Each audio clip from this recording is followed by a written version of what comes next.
Bom dia, nono ano! Tudo bem com vocês? Eu espero que sim. Nessa videoaula nós vamos falar aí sobre sintaxe de concordância, concordância verbal e nominal.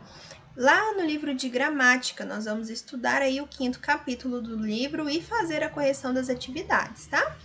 Pessoal, nós já vimos concordância verbal e nominal lá no livro de língua portuguesa, então aqui nós vamos reforçar aquilo que nós já vimos no outro livro, apresentar, ver outros exemplos, outros casos, né, para acrescentar mais conhecimento e te preparar melhor para a avaliação, tá?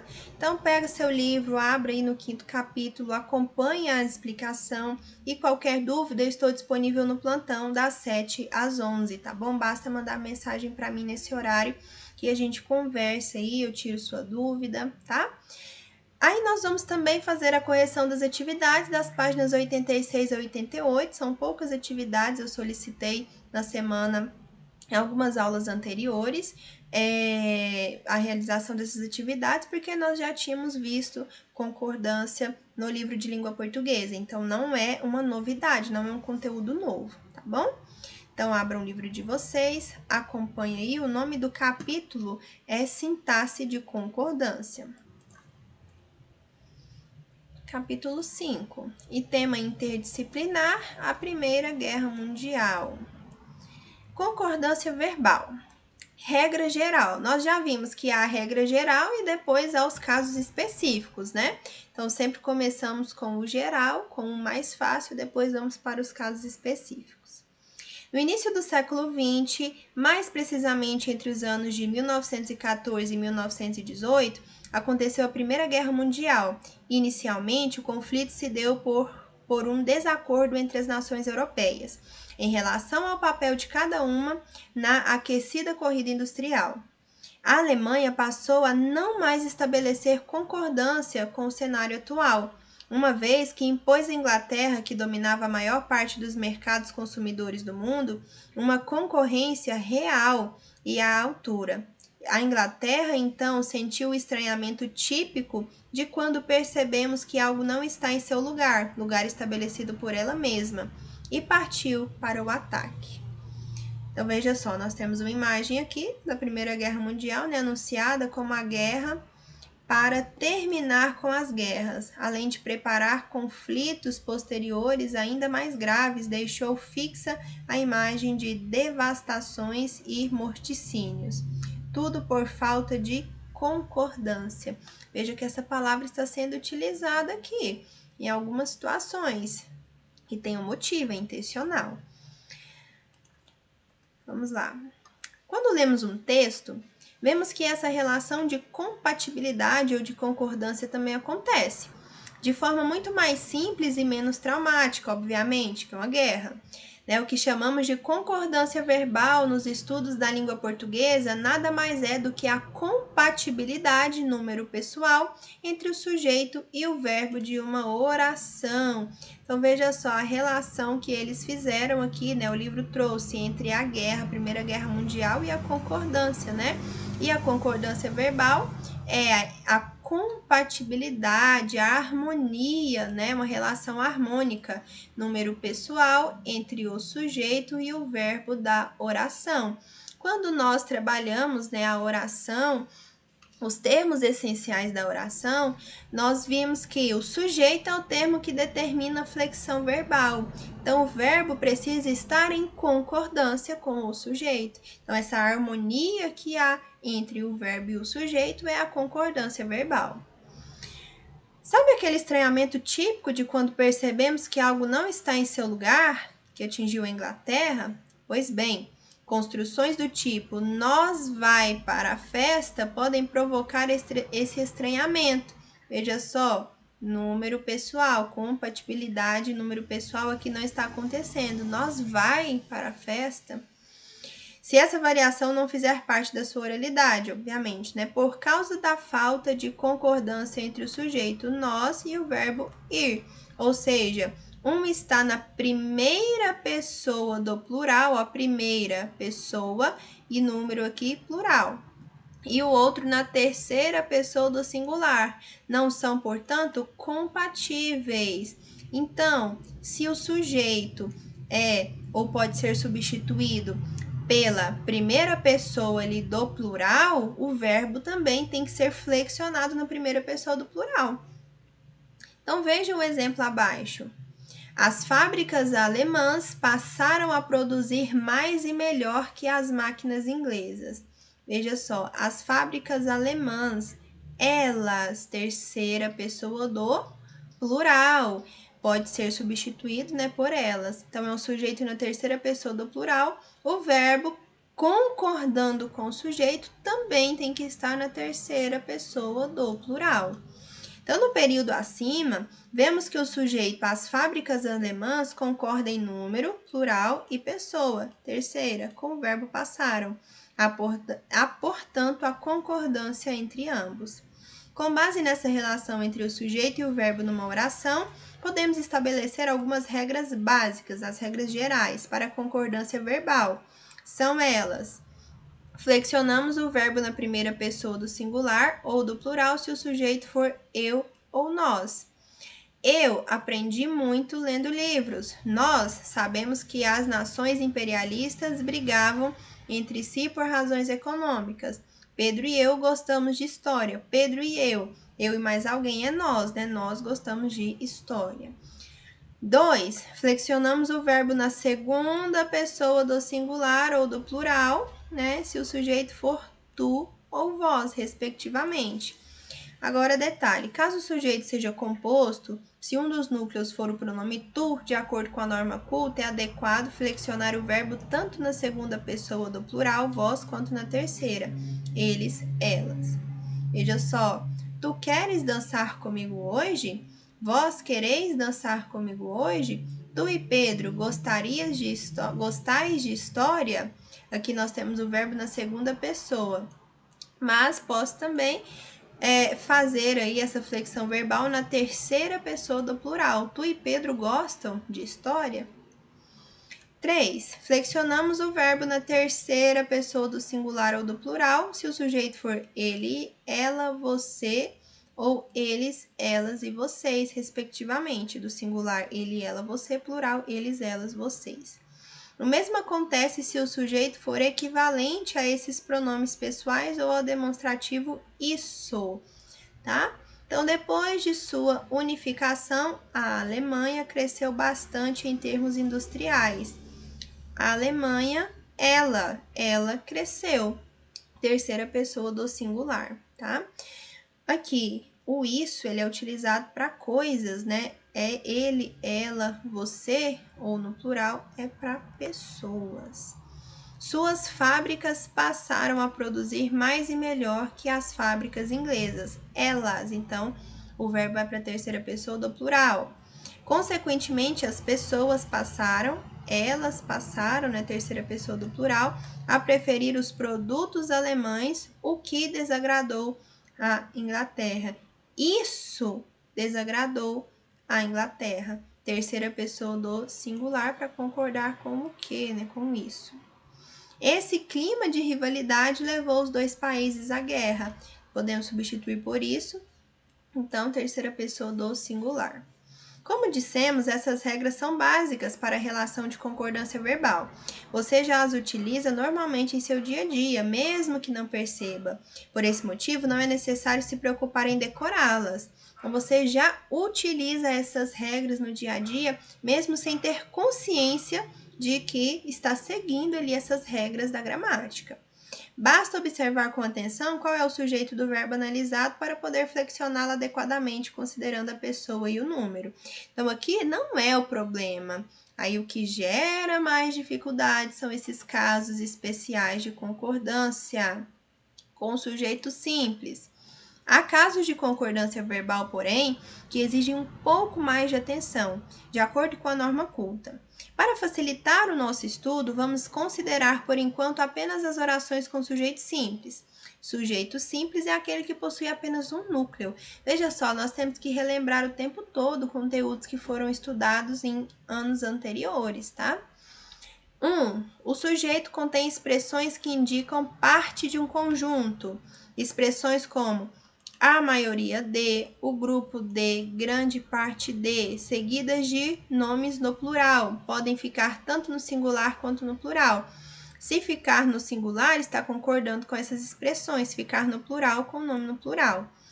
Veja só, um conjunto de razões levou ou um conjunto de razões levaram, tanto faz, os Estados Unidos a entrar na Primeira Guerra Mundial. A maioria dos países europeus se envolveu ou se envolveram na Primeira Guerra Mundial. 2. O sujeito contém a expressão de porcentagem.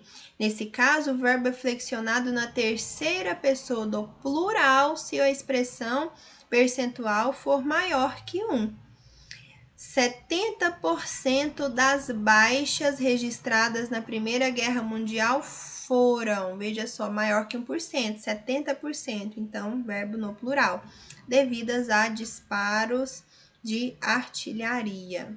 1% dos estudantes não sabia o conteúdo da prova. 1%, então, vai ficar o que? No singular. Se o termo substantivo que acompanha a expressão de porcentagem for singular, o verbo pode ficar no singular ou no plural. 30% da turma conseguiu ou conseguiram. Porque, veja só, 30% da turma singular. Então, pode ficar aqui no singular ou ir para o plural para concordar com os 30%. Alcançar a média.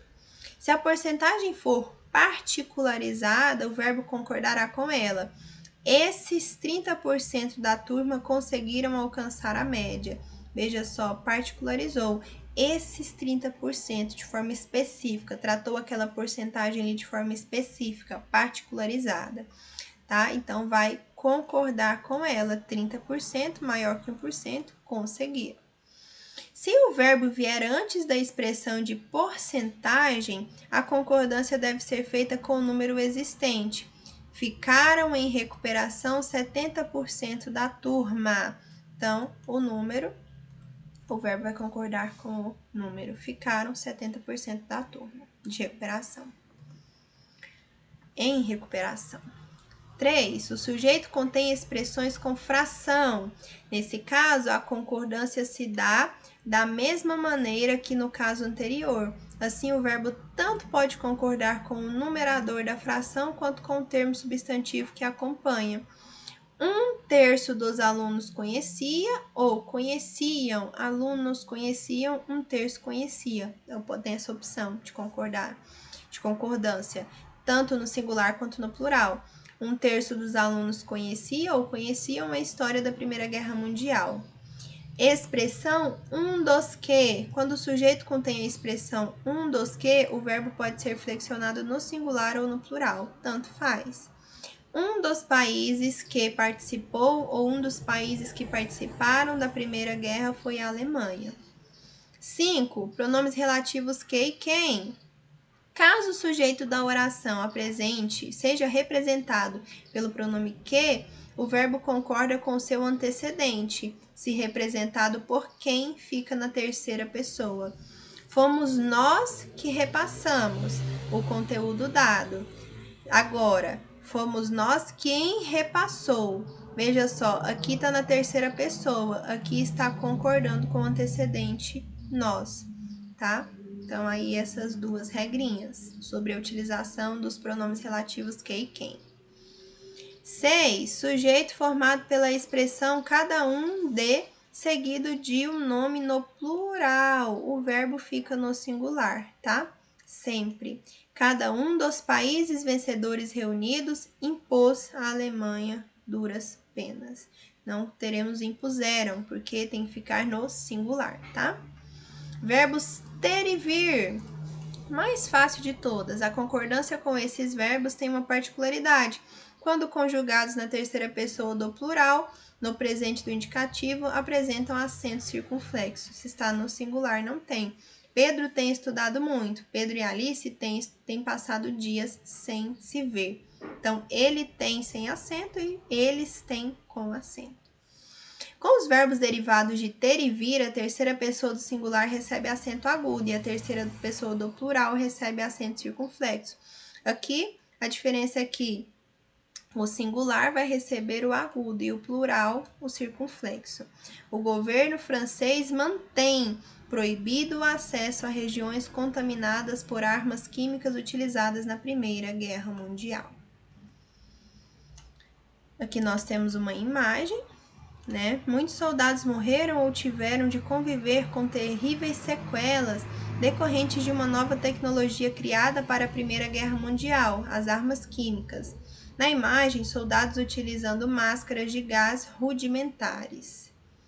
As áreas contaminadas detêm, veja só, aqui está no plural, então o verbo vai para a terceira pessoa do plural com o circunflexo. Aqui nós utilizamos o agudo, porque está no singular, tá? Então, as áreas contaminadas detêm grande quantidade de granadas que nunca explodiram, cerca de 15% do total, e ainda não foram encontradas. 8. O caso dos verbos impessoais. É impessoal porque não é relacionado a nenhuma pessoa gramatical. O sujeito sempre pode ser substituído por um pronome pessoal. Assim, os verbos que apresentam sujeitos são chamados de pessoais, exatamente porque são usados com pronomes pessoais, que determinam a sua flexão. Nesse raciocínio, chamamos de impessoais os verbos que não podem ser usados com esses pronomes. Veja, nevou nos campos de batalha. Nevou é um verbo, encaixa-se na classe de palavras verbo, porém não pode ser relacionada com nenhuma pessoa. Eu nevei? Não existe isso. Tu nevou? Não. Então é um verbo impessoal. Chover também, trovejar. Nesse caso, nenhum termo disponível na nossa língua poderia ocupar a função de sujeito nesse enunciado. Assim, o sujeito do verbo nevar não é indeterminado. Na verdade, não existe, é sujeito inexistente, tá bom? Pois o verbo nevar é impessoal. Nessa situação, o verbo fica flexionado sempre na terceira pessoa do singular. Veja alguns exemplos de orações construídas com verbos impessoais. Trovejou durante a madrugada. Há muitas espécies de animais desconhecidas. Tinha muitas pessoas na fila. Faz 3 dias que chove. Há 2 dias sem estiagem. Era 15 horas. Tem 3 anos que não neva. Passava das 4 horas da manhã. São verbos aqui impessoais, tá bom? Observando esses exemplos, podemos perceber que os verbos impessoais são os verbos que denotam fenômenos da natureza, como chover, trovejar, relampear, nevar, ventar, gear, haver e ser em orações equivalentes a construídas com existir, haver, ter, fazer e ser nas indicações de tempo, e passar mais de exprimindo o tempo decorrido. Então, aí nós temos os exemplos e cada um dos casos aqui. O colapso da economia russa, um inverno rigoroso e as derrotas humilhantes contra os alemães fizeram com que o exército russo tivesse uma atuação inexpressiva na Primeira Guerra Mundial. Casos especiais de concordância agora com o sujeito composto. O sujeito composto é aquele que possui mais de um núcleo, né? Vimos os casos de concordância verbal com sujeito simples. Agora veremos os casos especiais de concordância verbal com sujeito composto. Como o sujeito composto é formado por mais de um núcleo, é comum pensarmos que automaticamente o verbo deve ser flexionado no plural, mas nem sempre é assim. Veja só. O sujeito composto é colocado depois do verbo. Nesse caso, o verbo pode concordar com o núcleo mais próximo. Não precisa concordar com os dois, e sim com o mais próximo. Do lado da Alemanha, lutou a Bulgária e o Império Turco-Romano. Do lado da Alemanha, lutaram a Bulgária e o Império Turco-Otomano. Otomano, perdão. Lutou aqui está no singular, concordando somente com Bulgária. Lutaram está no plural, concordando com a Bulgária e o Império Turco-Otomano. Sujeito ligado por nem e nem. Essa nós vimos até lá no livro de língua portuguesa, né? O verbo pode ficar no plural, concordar com os dois núcleos ou pode concordar com o núcleo mais próximo. Nem a Inglaterra, nem a Alemanha quiseram ou quis abrir mão dos mercados consumidores. Quiseram no plural para concordar com os dois, quis para concordar com o mais próximo, a Alemanha. Nem a Alemanha nem a Inglaterra entraram ou entrou em acordo. Sujeito composto por nenhum nem outro. Nesse caso, o verbo deve ficar no singular sempre, tá? Nenhum nem outro entrou em acordo. Concordância verbal e variação linguística. As regras de concordância verbal que vimos até agora foram apresentadas de acordo com a norma culta, com as regras da nossa gramática, né? Essa norma, ensinada nas escolas, explicadas nas gramáticas e catalogadas nos dicionários, determina as regras gramaticais que as pessoas devem seguir ao falar ou escrever em situações formais.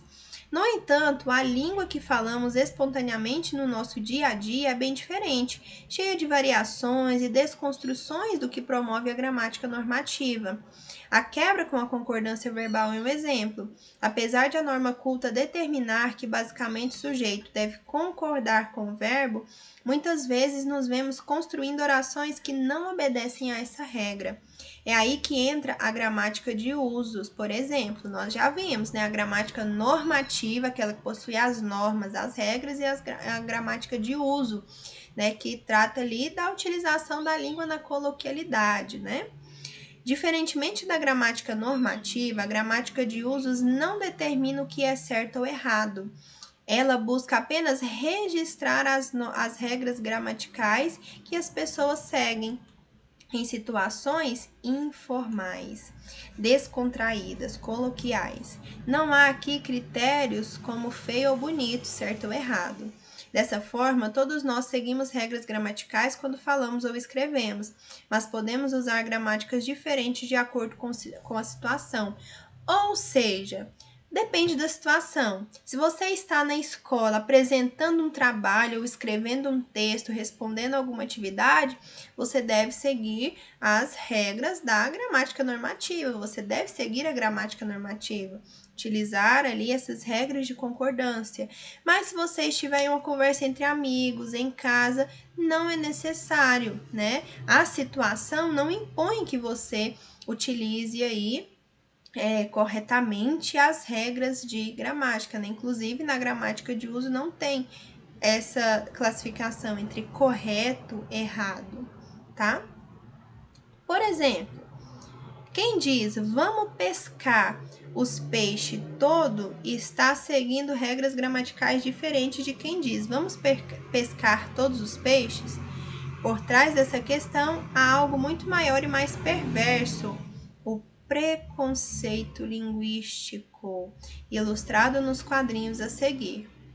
Professora Norma, eu vi uma placa no rio dizendo que era proibido pescar os peixes. Tá errado, né?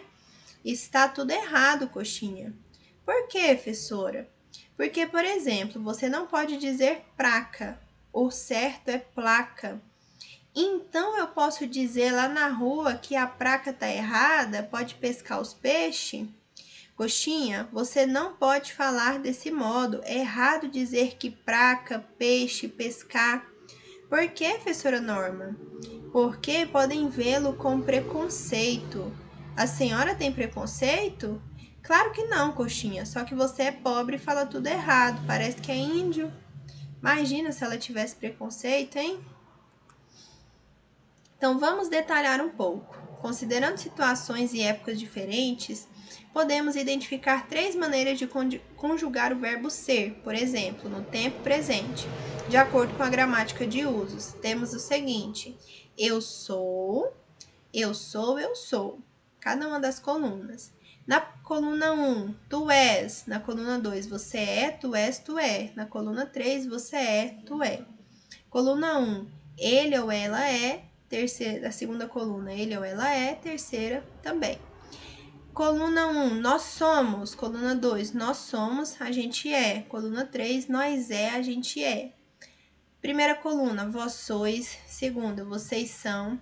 Terceira, vocês é.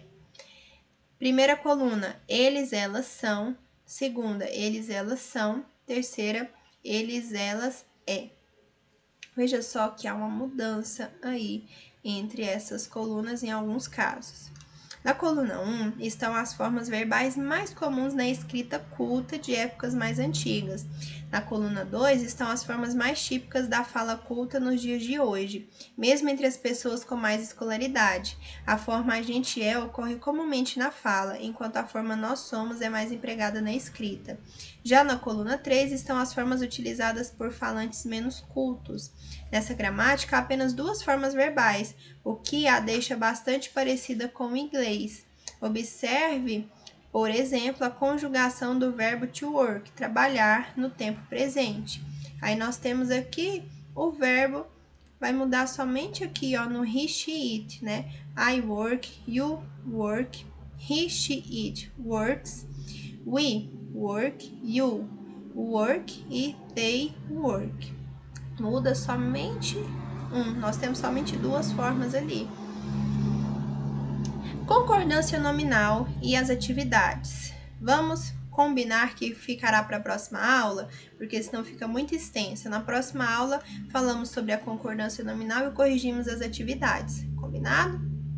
Então, não deixem de estudar, se preparar para as avaliações, para a revisão que está chegando, tá bom? Qualquer dúvida, estou disponível no plantão das 7 às 11. E tenham um bom dia. Até a próxima aula.